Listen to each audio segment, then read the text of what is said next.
विधानसभा चुनाव को लेकर सरेराह न्यूज चैनल की खास पेशकश। हमारे हर सवाल का देना होगा जवाब। इस बार जनता किसे चुनेगी अपना नेता? विधानसभा चुनाव में कौन होगा जीत का हसी हकदार? देखते रहें सरेराह न्यूज चैनल पर एनकाउंटर मनोज दाधीच के साथ।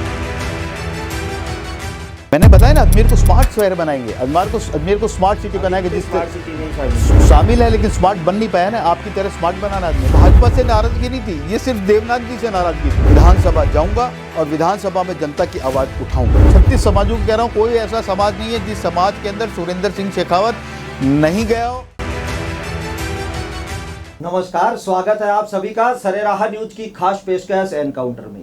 आज हमारे साथ है अजमेर की राजनीति में सक्रिय, तेज तर्रार और 36 कौम में अपनी अलग ही पहचान रखने वाले। जी हां, हम बात कर रहे हैं पूर्व सभापति और भाजपा नेता सुरेंद्र सिंह शेखावत की। शेखावत जी, हमारे कार्यक्रम एनकाउंटर में आपका बहुत बहुत स्वागत है। बहुत बहुत धन्यवाद। धन्यवाद, आपको भी धन्यवाद। आज आपने निर्दलीय के रूप में उत्तर विधानसभा क्षेत्र से ताल ठोक दी है, वजह क्या रही? मेरी मुख्य वजह रही कि भारतीय जनता पार्टी के शीर्ष नेतृत्व को, यहाँ के सभी भारतीय जनता पार्टी के कार्यकर्ताओं ने, पदाधिकारियों ने भारतीय जनता पार्टी के शीर्ष नेतृत्व को अवगत भी कराया कि इस बार अजमेर उत्तर से चेहरा बदल दिया जाए, लेकिन उन्होंने नहीं बदला। लेकिन अब स्थिति ये हो गई कि कार्यकर्ता के साथ साथ जो अजमेर का वोटर है, वो पहले तो दबी जबान में बोल रहा था, लेकिन अब खुली जबान में बोलने लग गया कि हम किसी भी हालत में भारतीय जनता पार्टी को वोट नहीं देंगे। और मेरे पास लोग लगातार लाइन से आने लग गए कि भाई साहब, आप चुनाव क्यों नहीं लड़ लेते हो? आपके साथ में सारी कौम है, 36 कौमों को साथ लेकर चलते हो। कोई कौम का ऐसा आदमी नहीं था, सिंधी समाज का भी आदमी, राजपूत समाज आदमी हो, ब्राह्मण समाज के आदमी हो, वैश्य समाज के आदमी हो, दर्जी समाज के हो, जांगीर समाज के हो, मोची समाज के हो, मतलब कोई भी ऐसा समाज 36 कौमों में नहीं बचा, जाट समुदाय के हो। मतलब कि सारे समुदाय के लोग मेरे पास आके इतने दिनों से मुझे बहुत ज़्यादा प्रताड़ित कर रहे थे।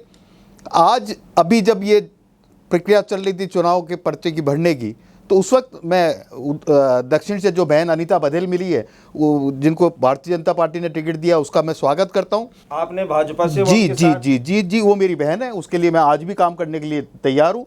और जब मैं वापस होटल पहुंचा तो वहां पर देखा तो भीड़ खड़ी हुई थी, और भीड़ ने कहा, मतलब मेरे खिलाफ नारेबाजी, सुरेंद्र सिंह शेखावत हाय हाय, आपके खिलाफ? हाँ, मेरे खिलाफ नारेबाजी कि हम कब तक इस तरह से निठल्ले बैठे रहेंगे, आप कब तक इसी तरह से चुपचाप बैठे रहेंगे। तो अंत में जनता की आवाज़ को बुलंद करने के लिए मैंने सोचा कि क्यों ना फॉर्म भर दिया जाए। तो वहीं से मैं उसी वक्त उनको मैंने सांत्वना दी, मैं जा रहा हूं फॉर्म लेने के लिए। नाराजगी भाजपा से है या देवनानी जी से है? या ये भाजपा से नाराजगी नहीं थी, ये सिर्फ देवनाथ जी से नाराजगी थी। देवनाथ जी के विरोध में सारे जने थे, और वो भाजपा के लोग थे। वो सारे इतने, मतलब कि रुकई तो रोने लग गए कि भाई साहब, कब तक, मतलब कि हम ये एक आदमी को वोट देते रहेंगे, हम इस आदमी से परेशान हैं। तो अंत में मैंने निर्णय लिया कि भारतीय जनता पार्टी अगर नहीं टिकट दिया कोई बात नहीं, मैं तो घर पे बैठ गया था, भारतीय जनता पार्टी का काम करूंगा, सब कुछ। यही सिलसिला उधर भी तो यही है, लेकिन वहां पर लेकिन विरोध नहीं है। वो 76 साल की नहीं है।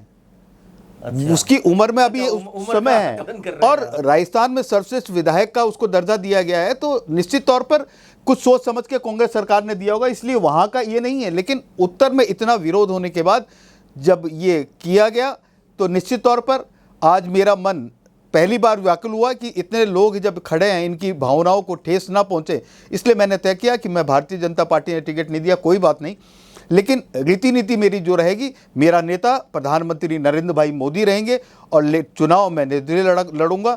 और अच्छा, आप निर्दलीय चुनाव लड़ेंगे और नेता मोदी जी रहेंगे? आप मेरे नेता मोदी जी रहेंगे। नेता मोदी जी को मैं मानता हूं, नरेंद्र भाई मोदी मेरा नेता रहेंगे, और मैं निश्चित तौर पर चुनाव लड़ूंगा।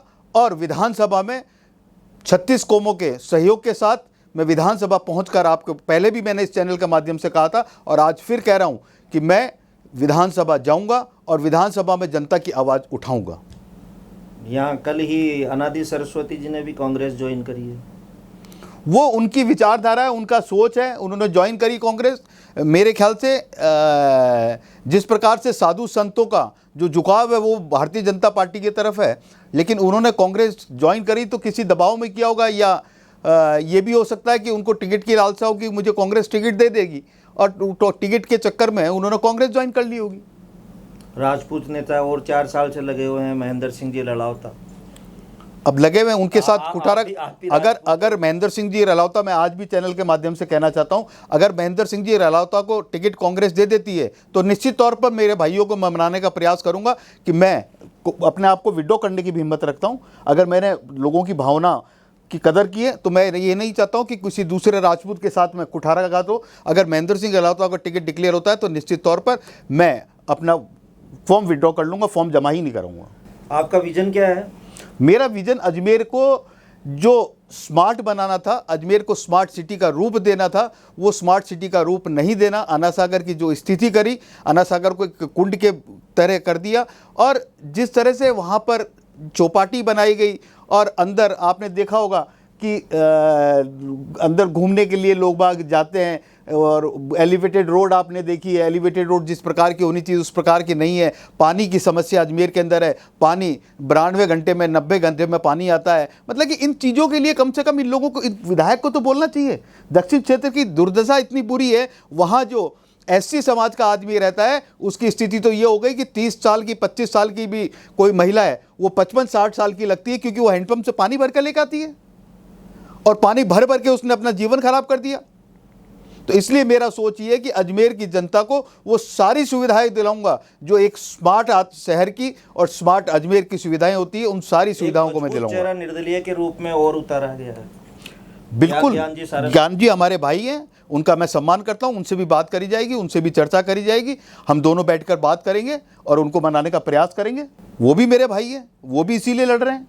सबसे ज़्यादा उत्तर में ही है दावेदार निर्दलीय के रूप में, उन सबसे कैसे सबसे बात करेंगे, सबसे मिलेंगे, ऐसा नहीं कि नहीं मिलेंगे। और जो मानेगा सर्वसम्मति से देख लेंगे कौन मानता नहीं मानता है, लेकिन नहीं मानता तो कोई बात नहीं, कोशिश प्रयास हमारा पूरा जारी रहेगा कि उनको मनाने का। और वो मान जाते हैं तो मुझे निश्चित तौर पर विश्वास है कि वो मान जाएंगे और अपना फॉर्म विड्रॉ करेंगे। 36 कौम को आप साथ लेके चलते हो? ये तो आप मानते हो 36 कौम को लेके चलता हूँ? नहीं, हम ये मैं ये तो आप मानते हो, क्योंकि आपका नाम लाला बना है। हाँ, और लाला बना सबके साथ दिखाई देते भी हैं और आज के भी जाते हैं।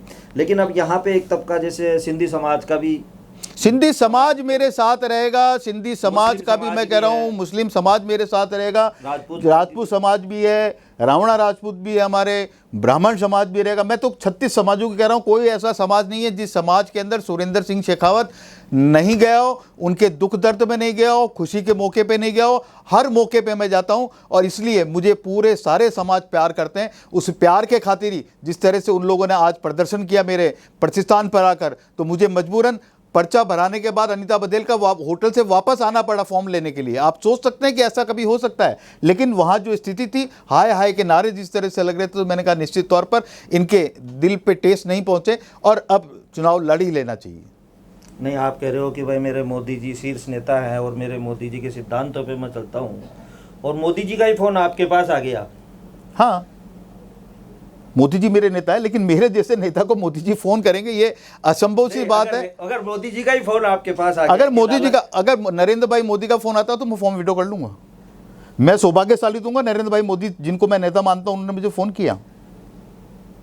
और वसुंधरा मैडम का फोन आ गया तो नहीं, इन फोनों का मैं, क्योंकि जब टिकट के वक्त इन सबको बताया गया था, इनको कहा गया था कि इस बार चेहरा बदलें, इन लोगों ने ये चेहरा नहीं बदल सके, तो अब नहीं बदल सके तो उसके बाद फ़ोन करने का कोई औचित्य नहीं है। ये फ़ोन क्यों करेंगे, किस उससे करेंगे फ़ोन अब, और करेंगे भी तो सुरेंद्र सिंह शेखावत जनता के द्वारा खड़ा किया हुआ प्रत्याशी है। जनता ने सुरेंद्र सिंह शेखावत को खड़ा किया है, मेरी अकेले की राय नहीं है। जनता की जो डिसीजन होगा जनता ही जाने। सुरेंद्र सिंह शेखावत चुनाव जीत जाता है तो क्या स्वरूप होगा आपकी नज़र में अजमेर का? किस तरह का अजमेर आप? मैंने बताया ना, अजमेर को स्मार्ट शहर बनाएंगे, अजमेर को स्मार्ट सिटी बनाएंगे। जिस स्मार्ट सिटी में ही शामिल है, लेकिन स्मार्ट बन नहीं पाया ना। आपकी तरह स्मार्ट बनाना अजमेर को हमको। अच्छा, उसको तो वापस, हाँ, बिल्कुल नए सिरे से इसको सब स्मार्ट बनाएंगे।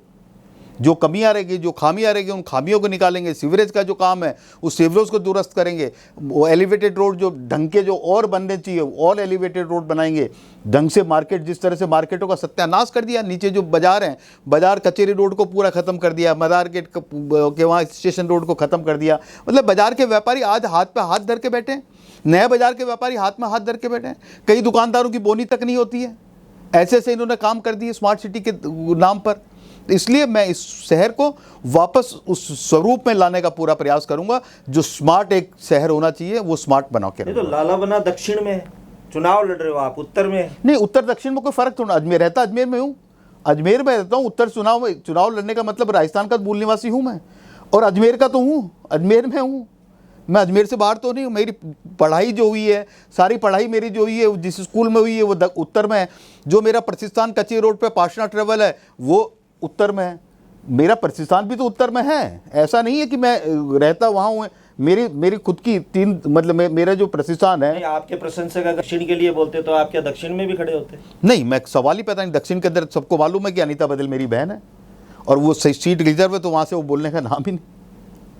चलो, क्या संदेश देना चाहेंगे जनता को? मैं अजमेर की जनता को कहना चाहूँगा, आपका भाई आपके विश्वास पे, आपके आशीर्वाद से आपके सामने निर्दलीय प्रत्याशी के रूप में खड़ा हो रहा है।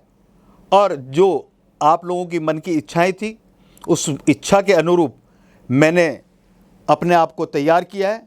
और आपकी भावना की कदर करते हुए मैं अजमेर उत्तर से विधानसभा का पर्चा दाखिल करूंगा। मान के चलें, मैं मेरी तरफ से कोई कमी नहीं छोड़ूंगा।